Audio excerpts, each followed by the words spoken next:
Imagine being born into poverty, abused as a child, rejected by the television industry, and still becoming one of the most powerful women in the world. This is the story of Oprah Winfrey.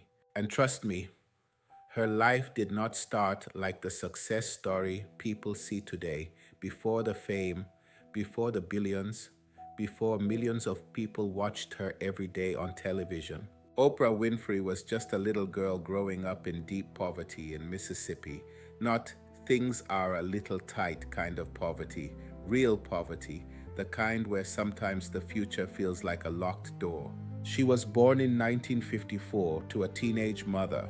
Life did not begin with comfort, it began with struggle. Her early childhood was spent living with her grandmother, and believe it or not, that grandmother was extremely strict. Oprah once joked that she learned to read so early because there was nothing else to do but read or get disciplined. But sometimes life does something strange. The same difficult environment that feels like punishment can secretly be training. Because by the age of 3 years old, Oprah was already reading. Yes, 3. Other kids were still learning how to tie their shoes.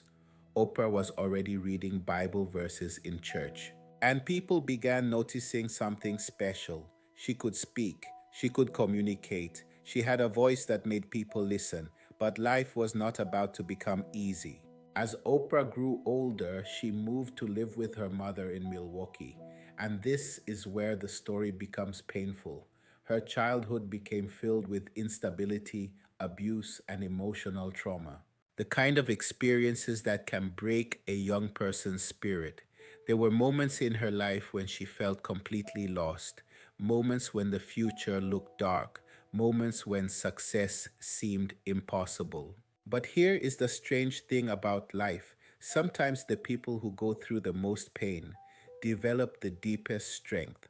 And Oprah began discovering her voice of expression, a voice that could connect with people. She loved speaking in front of others. She loved telling stories. She loved communicating ideas. And people listened. Teachers noticed it. Friends noticed it. Even strangers noticed it.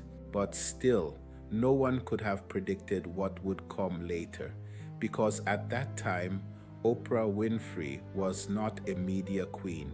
She was just a girl trying to survive life, and sometimes survival itself is already a victory. Eventually, Oprah moved to live with her father in Nashville, and this moment became a major turning point in her life. Her father believed in discipline. Education became serious, expectations became high. And for the first time in a long time, Oprah had structure. She began doing well in school, very well. She joined speech competitions, and whenever she spoke in public, people were amazed. It was as if something magical happened when she spoke. Her words carried emotion, they carried power, they carried honesty, and slowly a path began to form. But here's the funny part of the story. If you had told people back then that this young girl would one day become a global media icon, most of them would probably have laughed, because success rarely announces itself early. Greatness often hides inside ordinary beginnings. And Oprah's journey was just getting started. She would soon enter the world of media, a world that would reject her, criticize her, and underestimate her. But that rejection would later become the fuel. And that is where part two of the story begins. Because Oprah Winfrey was about to face the television industry, and the television industry was not ready for her. What happened next is shocking. In part two, you'll see how she changed television forever.